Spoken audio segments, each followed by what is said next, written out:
Welcome to Murari recipes. ఈ వీడియోలో నేను మీకు క్యాప్సికమ్ ఫ్రై చేసి చూపిస్తున్నాను.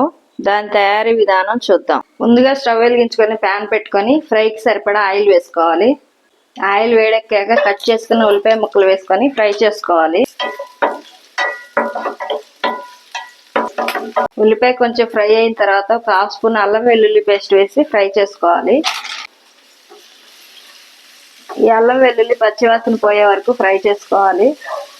అల్లం పచ్చివాసన పోయిన తర్వాత కట్ చేసుకున్న క్యాప్సికమ్ ముక్కలు వేసుకోవాలి. నేను 1/2 కిలో క్యాప్సికమ్ తీసుకున్నానండి. ఒక 1/2 స్పూన్ పసుపు, రుచికి సరిపడా ఉప్పు వేసుకొని వీటన్నింటిని ఒకసారి కలుపుకోవాలి. వీటిని మూత పెట్టకుండానే స్టవ్ సిమ్లో పెట్టుకొని ఫ్రై చేసుకోవాలి. బ్యాచిలర్స్ అయినా కొత్తగా నేర్చుకునే వాళ్ళైనా ఈ క్యాప్సికమ్ ఫ్రైని చాలా ఈజీగా చేసుకోవచ్చు. 10 నిమిషాలు ఫ్రై అయిన తర్వాత ఒక 1/2 స్పూన్ కారం, ఒక 1/2 స్పూన్ జీలకర్ర పొడి, 1/2 స్పూన్ ధనియాల పొడి, ఒక 1/2 స్పూన్ గరం మసాలా వేసుకోవాలి. ఈ మసాలాలన్నీ క్యాప్సికమ్ ముక్కలకి పట్టేటట్టు బాగా ఫ్రై చేసుకోవాలి.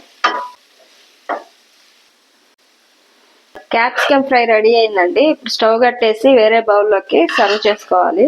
క్యాప్సికమ్ ఫ్రై రెడీ అయిందండి. మీరు కూడా ఇలాగే చేసుకోండి. లైక్ చేయండి, షేర్ చేయండి, సబ్స్క్రైబ్ చేయండి.